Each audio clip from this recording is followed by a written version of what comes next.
Okay, this game is Ooster versus Timmerman, the rematch, 1999. I say rematch because it's another King's Engine game. Ooster again playing white against Timmerman. So this time, after the standard King's Engine moves, we have white here playing what is known as the bayonet attack. So b4 aims for an accelerated queenside attack against black. Timmerman plays a5, which is a little bit controversial. If white does take and black does capture with the rook, there may be a tempo gain, knight d2 to b3 followed by a4. But sometimes black players have just left the pawn on a5 and continued normally, so it's a sort of positional pawn sack. However, Ooster plays bishop a3 here. After b6, he now plays b takes a5. So this is a little bit more annoying than just the standard pawn sack. b6 is now a target. After knight h5,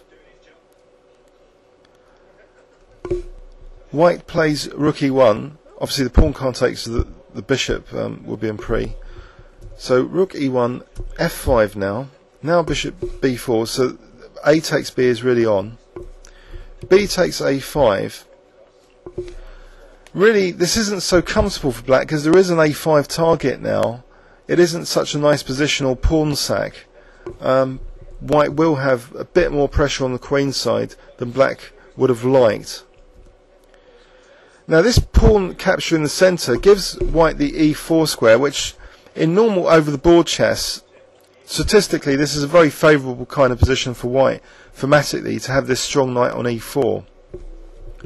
But this is a detailed technical correspondence game. Black's noted he's got enough counterplay perhaps with this knight manoeuvre, perhaps the d4, which he now plays. Also some sharp tactical threats to have to deal with. So f3 is played, securing e4, but now knight h3 check. So a very tactical move already.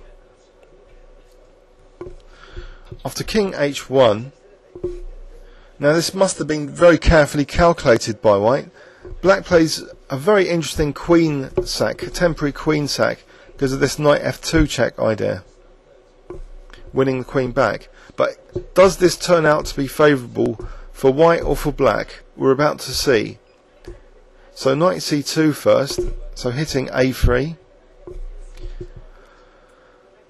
However, the c7 pawn is in pre, so white actually ventures to take to not take c7 but play bishop b2 here.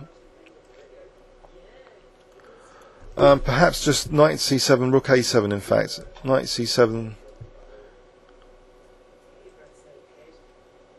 Or maybe just knight takes a3 in fact, because after knight takes a8.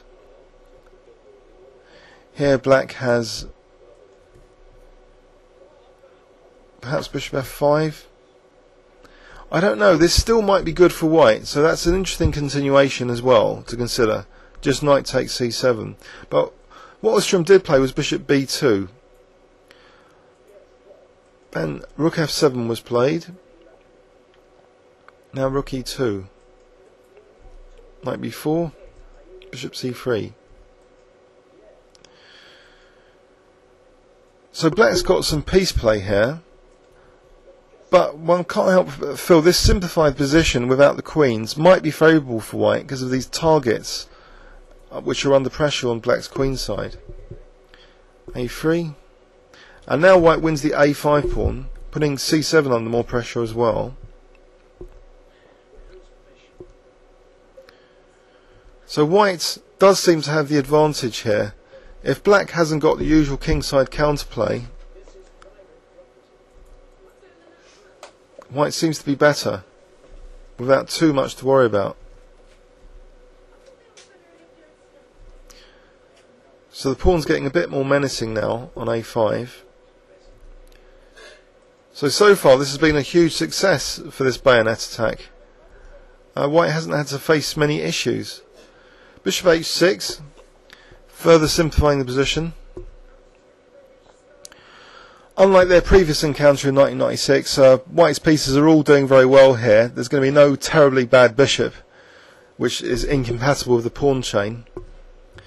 So positionally, white's doing fine. Now f4. This is a little bit interesting because after takes, white has accepted two isolated pawns here, and also, more stunningly, allowing rook g8 to g4. So this looks like a controversial decision. But white's seen quite deeply in the position and is prepared to have his king kicked around a little, because this picking up with the c7 pawn could be key to liberating the a pawn further.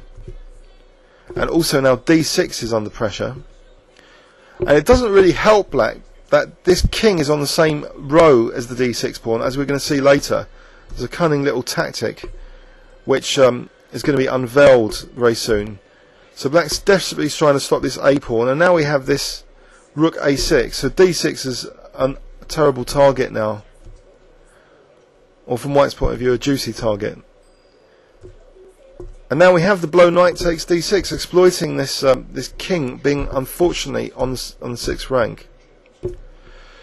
White's factoring in black's counterplay quite beautifully, and is able to do this quite calmly because it is a correspondence game. Everything can be calculated with great precision. So this rook and pawn ending seems to be clearly much better for white, because this pawn's now quite dominating on the 7th rank, and after rook b8, black's had enough. There's really no defence now, so black resigned. So Oosterom got his revenge on Timmerman 3 years after their first King's Engine encounter. Very nicely played game, and showing how dangerous this bayonet attack can be.